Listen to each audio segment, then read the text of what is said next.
हरिओम प्रिय दर्शकों, यदि आपकी कुंभ राशि या कुंभ लग्न है तो इस वीडियो को पूरे ध्यान से देखिएगा, समझिएगा। इस वीडियो में हम समझने वाले हैं, जैसे कि आपने थंबनेल में पढ़ा, बहुत बड़ा यू टर्न होने वाला है आपके जीवन में। क्या यू टर्न होने वाला है, क्या बदलाव होने वाला है, अच्छा होगा बुरा होगा, क्या होगा, ये सब हम विस्तार से समझेंगे।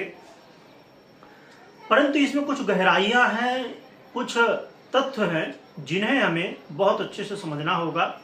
तभी क्या फलादेश होगा, हमारे जीवन में जो फल मिलने वाला है, रिजल्ट मिलने वाला है, वो क्या होगा, कैसा होगा, ये चीज हम समझ पाएंगे।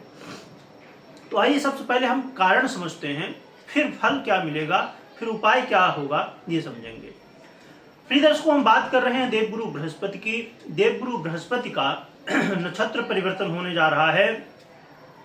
ये मृगशिरा नक्षत्र यानी कि मंगल के नक्षत्र में गोचर करना प्रारंभ करने वाले हैं देवगुरु बृहस्पति 20 अगस्त से। और 20 अगस्त से लेके आने वाले लगभग 100 दिन यानी कि 28 नवंबर तक, ये जो 100 दिनों का समय है देवगुरु बृहस्पति का मंगल के नक्षत्र में गोचर करना, ये आपके जीवन में बड़ी महत्वपूर्ण स्थितियों में परिवर्तन करेगा। क्योंकि यहाँ पर एक तो पहली बात यह है कि देवगुरु बृहस्पति मंगल के नक्षत्र में होंगे, ये अपने आप में बहुत बड़ी बात होती है और बहुत अच्छा जो है तो प्रभाव मिलना चाहिए। परंतु यहाँ पर स्थितियां क्या है कि देवगुरु बृहस्पति शुक्र की राशि पर हैं और मंगल के नक्षत्र पर हैं। शुक्र की राशि पर हैं और शुक्र 24 अगस्त 2024 को शुक्र अपना राशि परिवर्तन करेंगे और राशि परिवर्तन ये होगा कन्या राशि में, यानी कि बुध की राशि पर, जो कि नीच अवस्था के हो जाएंगे। तो यहाँ पर कहते हैं कि ज्योतिष में कहा जाता है कि जो ग्रह जिस राशि पर बैठता है उसका भी प्रभाव, जिस नक्षत्र पर बैठता है उसका भी प्रभाव आपको देखने को मिलता है। अब वैसे मूल रूप से तो राहु और केतु को कहा गया है कि राहु और केतु जिस राशि पर बैठते हैं वैसा फल देते हैं। बिल्कुल बात सही है, परंतु हर एक ग्रह के ऊपर, राहु केतु के ऊपर ज्यादा प्रभाव होता है, परंतु हर एक ग्रह के ऊपर कुछ न कुछ प्रभाव आपको देखने को मिलता है, चाहे राशि की बात करें हम, चाहे नक्षत्र की बात करें। इसीलिए जब देवगुरु बृहस्पति शुक्र के राशि पर हैं और शुक्र कमजोर होंगे तो इसका प्रभाव भी दिखेगा, यानी कि जो आपको फल मिलना है उसमें कमी आएगी। मंगल के नक्षत्र में बैठ के तो बहुत अच्छा फल दे रहे थे, परंतु शुक्र कमजोर होने की वजह से फल में कमी आएगी। यानी कि जैसे समझा जाए कि 100 रुपए मिलना है हमें, तो उसमें कुछ कम होगा। अब कितना कम होगा ये भी चीजें हम आगे समझेंगे। दूसरी बात, मंगल के नक्षत्र में है तो मंगल भी 26 अगस्त को अपना राशि परिवर्तन करेंगे और बुध की राशि में ही मिथुन राशि पर आ जाएंगे, जो कि इनके शत्रु की राशि है। तो बुध भी मंगल भी यहाँ कमजोर होंगे और फिर आगे चल के इन्हीं 100 दिनों के बीच में ही कर्क राशि में चले जाएंगे मंगल, तो फिर और भी ये भी कमजोर हो जाएंगे शुक्र जैसे। तो इसलिए इस बात का आपको ध्यान रखना है कि अब मैं ये बता क्यों रहा हूँ, इसको समझना भी जरूरी क्यों है, ये भी समझ लीजिए। अब जैसे हमने बात की शुक्र की, तो शुक्र अभी कन्या में आएंगे, परंतु शुक्र का क्या है कि 20 से 25 दिन में अपना राशि परिवर्तन करते रहते हैं। तो कन्या के बाद फिर तुला में आएंगे, मतलब अपनी राशि में आ जाएंगे, तो यहाँ बदल जाएगा ये चीज। परंतु फिर मंगल की स्थिति उधर कमजोर होती जाएगी, आगे जैसे जैसे बढ़ते जाएंगे वैसे वैसे मंगल कमजोर होते जाएंगे। तो जो शुक्र से संबंधित लाभ आपको मिलेंगे, प्रभाव मिलेंगे, वो कहाँ पर मिलेंगे, ये जब तुला में जाएंगे या आगे।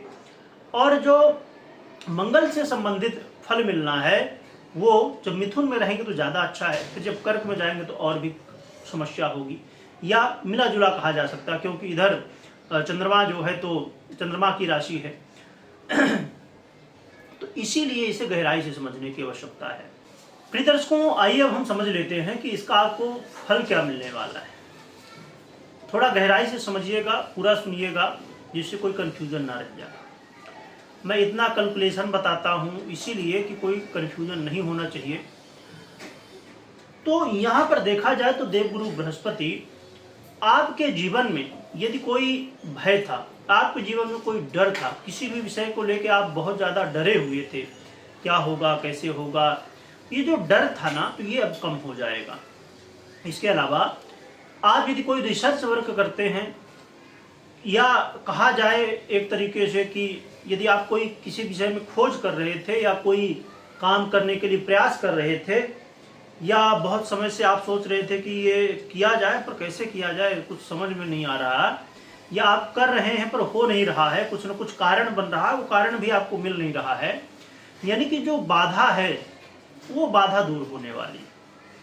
इसके अलावा देखा जाए तो आपके करियर में बदलाव होंगे, परंतु करियर में कुछ स्थितियां हैं। एक तो लाभ भी मिलेगा आपको करियर में, हो सकता है कि आपका प्रमोशन हो, या आपको सैलरी बढ़ जाए, या बहुत ज़्यादा काम का प्रेशर था उसमें कमी आ जाए, कुछ न कुछ आपके करियर में बेहतर स्थितियां भी बनेंगी। परंतु यहाँ मैंने बताया जैसे कि ये मंगल का जो है तो आधिपत्य है आपके करियर में, और मंगल कमजोर स्थिति में है, तो यहाँ पर क्या होने वाला है कि कहीं ना कहीं आपको ये देखने को मिलेगा, और ये सावधानी भी कहना चाहिए कि आपको रखना चाहिए कि आप करियर में कोई भी जल्दबाजी में काम बिल्कुल भी मत करिए, जोश में आके मत करिए।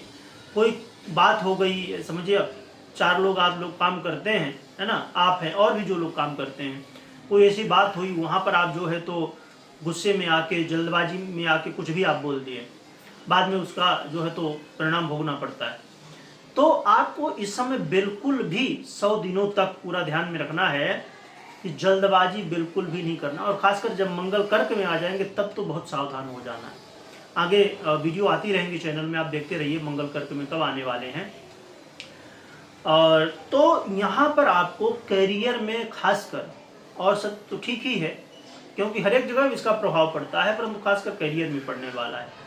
आप कई बार ऐसा होगा कि जोश में आप कुछ भी बोल देंगे, गुस्से में आगे आप बॉस को ही कुछ बोल दिए, या जो लोग काम करते हैं उनको बोल दिए, या कस्टमर है उसको ही बोल दिए, तो उसकी वजह से हो सकता है अभी नुकसान दिखे या बाद में दिखे। तो इसलिए आपको इस बात का विशेष रूप से ध्यान रखना है। कैरियर में उतार चढ़ाव भी आ सकते हैं। यदि पता चला कि आपकी मंगल की स्थिति बहुत कमजोर है आपकी कुंडली में, क्योंकि मंगल वैसे भी कारक ग्रह नहीं है आपके लिए, और अन्य ग्रहों की स्थितियां शुक्र की हो या शनि की हो या अन्य ग्रहों की, यहाँ पर कौन से ग्रह बैठे हैं, किसकी दृष्टि पड़ी है, बहुत सारे विषय होते हैं। तो यदि कहना चाहिए कि जो आपका करियर का भाव है या करियर का जो तो अधिपति है यदि पीड़ित है, तब तो फिर समस्याएं उतार चढ़ाव की हो सकती हैं। करियर में बड़े बदलाव, कुछ अच्छे या कुछ बुरे भी हो सकते हैं। तो करियर के लेकर थोड़ा सावधान भी रहना है, और आपको आगे कुछ अच्छा भी होने की संभावनाएं हो सकती हैं। तो ये काफ़ी ज़्यादा डिपेंड करेगा आपकी पर्सनल जन्म कुंडली पर। और यहाँ पर एक प्रश्न मैंने पढ़ा था कमेंट, और कई जगह मैंने कमेंट देखा, कुछ लोग जैसे कहते हैं कि इस बात को सुन के थोड़ा मुझे हंसी भी आ रही थी कि जितने लोग वीडियो बनाते हैं अलग अलग चैनल पर, तो लोग क्या करते हैं कि बताते हैं और फिर अपने ऊपर ना लेके ये बता देते कि आपकी जन्म कुंडली में जैसी ग्रह स्थिति होगी वैसा होगा। तो ये बड़ी अजीब बात है। अब मुझे कहना नहीं चाहिए क्योंकि मैं उनके बातों से, उनके कमेंट से ही समझ गया था, पर फिर भी क्योंकि हो सकता है कि उस कमेंट को और भी कई लोग देखे होंगे तो उनको कन्फ्यूजन हुआ होगा। प्रिय दर्शकों, बड़ी अजीब बात होती है कि लोग जब ज्योतिष को समझना नहीं चाहते और फिर भी कमेंट कर देते कि अब सोचिए, बोल रहे हैं कि भाई जन्म कुंडली के ऊपर डाल देते हैं। अब कहा जाए कि जब आप ये जो फलादेश सुन रहे हो या आप जानना चाहते हो ज्योतिष के बारे में, अपनी कुंडली के बारे में, और उसी को कह रहे हो कि कुंडली के ऊपर नहीं छोड़ना चाहिए, अजीब बात है। मतलब पानी पीना है पर पानी नहीं चाहिए, अजीब बात है। कुंडली के बारे में जानना है, समझना है, अपने राशि के बारे में जानना है, और राशि नहीं चाहिए, राशि से कोई मतलब नहीं है, कुंडली से कोई मतलब नहीं है। लोग किस तरह है ये बातें सोच लेते हैं, भगवान ही जाने वाले। चलिए आगे बढ़ते हैं। इसके अलावा एक अच्छी स्थिति यहाँ पर देखने को मिलने वाली है कुंभ वालों के लिए कि यदि आपके जीवन में ऐसी स्थितियां बनी हुई थी, काफ़ी लोगों के ये प्रश्न भी होते हैं कि हमारे पास धन तो बहुत आता, पैसा आता, पैसे की कमी नहीं है, आता है, पर जाता किधर ये नहीं पता चलता है, यानी कि व्यय बहुत होता है, खर्च बहुत ज़्यादा हो जाता है। यदि ऐसी स्थिति आपके जीवन में बनी हुई थी तो इसमें अब कमी आएगी। जो लोग विदेश से जुड़े हैं उनको भी बेनिफिट मिल सकता है। कोई कोर्ट कचहरी के मामले यदि आपके चल रहे थे और बहुत समय से आप उलझे हुए थे, आप चाहते थे किसी तरह ये, और हर व्यक्ति चाहता है कि भाई कोई कोर्ट कचहरी का मामला तो जल्दी जल्दी निपट जाए, यदि आप ये चाहते थे कि इससे बाहर किसी तरह हो जाए तो ये स्थितियाँ बन सकती हैं, आपको विजय प्राप्त हो सकती है। तो ये कुछ स्थितियाँ थी जो कि आपको कुछ लाभ मिलने वाले हैं, तो कुछ समस्याएं भी हैं। दोनों को समझना बहुत आवश्यक होता है। और यहाँ पर एक चीज़ और भी, जो लोग गुप्त धन प्राप्त करना चाहते हैं उनके लिए भी काफ़ी अच्छा समय रहने वाला है। परंतु इस गुप्त धन में धन के कुछ नियम होते हैं, है ना। एक तो जल्दी प्राप्त नहीं होता लोगों को, क्योंकि उसके नियम ही नहीं पता है कैसे क्या है।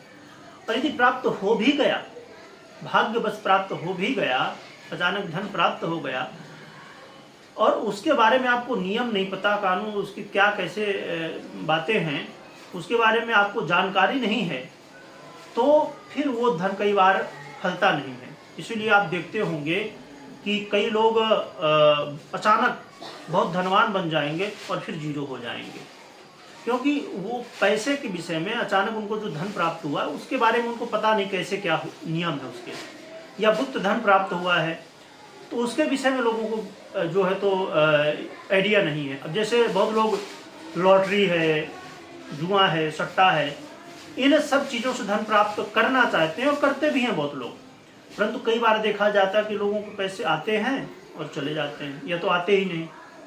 तो किसी भी विषय में समझिए कि आपको डॉक्टर बनना है, ठीक है, तो डॉक्टर बनने के लिए आपको उसके विषय में एक तो पढ़ाई करनी होगी, फिर प्रैक्टिस भी करना होगा और समय समय पर अपने आप को अपग्रेड भी करना होगा।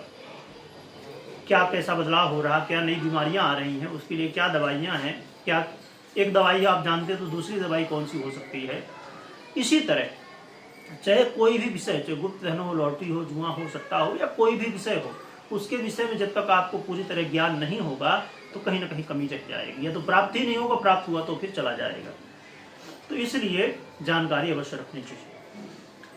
तो ये कुछ आपके जीवन में ये जो गुरु का परिवर्तन है इसका प्रभाव है। अब उपाय क्या करना चाहिए ये समझ लेते हैं।